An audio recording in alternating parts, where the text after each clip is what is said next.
तो तू पढ़ के कीअं तव्हां पढ़ण वेंदा हुआ जरवालोड़े में? सखर में जॾहिं असीं पढ़ंदा हुआसीं त मौली दोस्त मोहम्मद असांखे इल्मु दीनी इल्मु पढ़ाईंदो हो। क़ुरान शरीफ़ पढ़ाईंदो हो? हा, क़ुरान शरीफ़ पढ़ाईंदो हो। ॿिया मास्टर बि पढ़ाईंदा असांखे। पोइ गवर्नर साहब दीन मोहम्मद शेख हिकिड़ी दफ़ा दौरो करे आयो हुते सखर जो घुमण जे लाइ।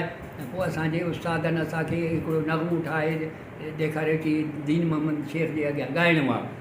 हा, ॻाइणो आहे। पोइ असां ॿ टे छोकिरा गॾिजी पोइ हिकिड़े ॾियारे मौली दोस्त मोहम्मद मूंखे घुराए की तूं बि भाउ रोई ऐं बरूत त आई पर तोखे कुझु ईंदो या न ईंदो नगमो ॻाइण। पोइ उन खे मूं नगमो करे ॿुधायो।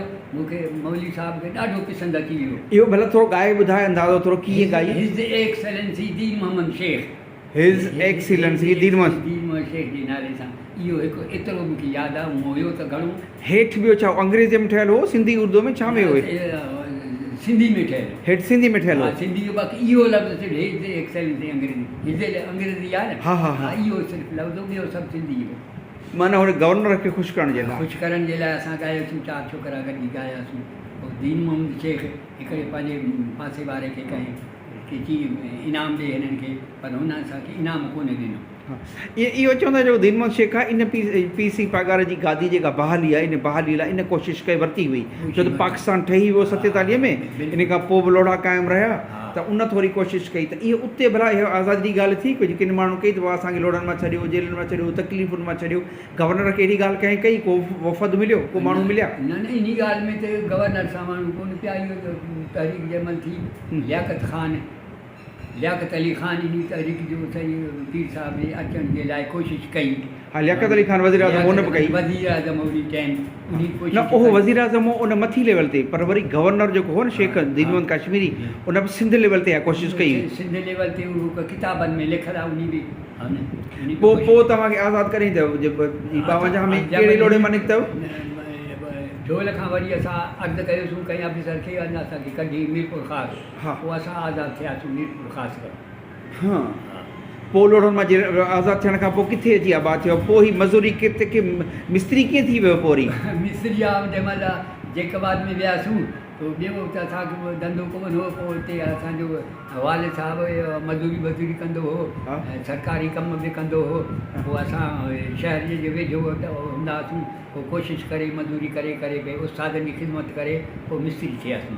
उस्ताद राज़के में उस्ताद केरु आहे? राज़के में उस्ताद असांजो साईं पठाण आहे। नालो हुनजो? अली नवाज़ पठाण। हा, जैकबाद में मशहूरु मिस्त्री हो। उनखे झगड़ करे चवंदा हिंदू।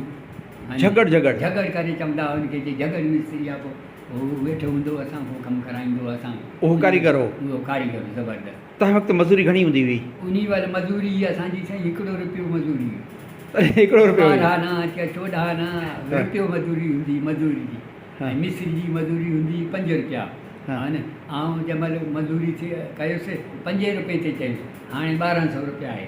हाणे 1200। हा, जॾहिं मिस्त्री थियुसि त 5 रुपया हुई। पोइ भला पीर से सूरे पासे ई तो किथे ज़ियारत कई? किथे ॾिठो? न, मूं पीर साहिब जी ज़ियारत सूरी बादशाह जी कान कई।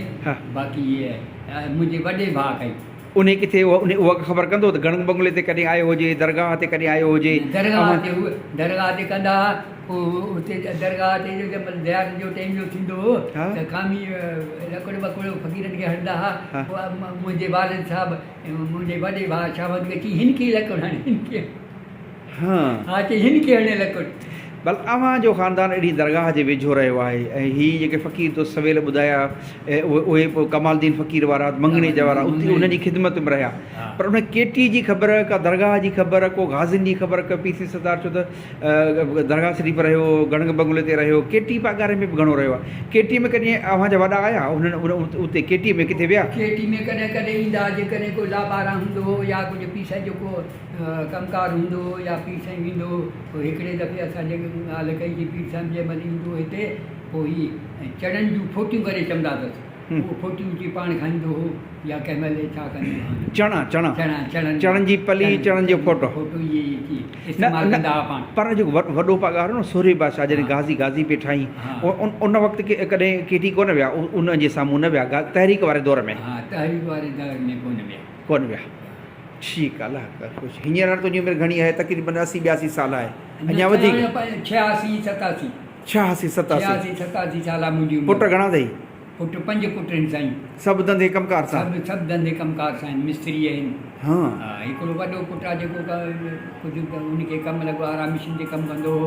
हा। उनखे को वण को किरियोसि पेर जे मथां हाणे उहो फ्रूट जी रेड़ी लॻाईंदो आहे। ठीकु। तूं पढ़ी घणो, केतिरी तइलीम हासिल कई? मूं 6 दर्जा पढ़ी साईं। 6 दर्जा? 6 दर्जा मूं पढ़ी। हिकिड़ो लोढ़े में, ॿियो किथे किथे पढ़ी?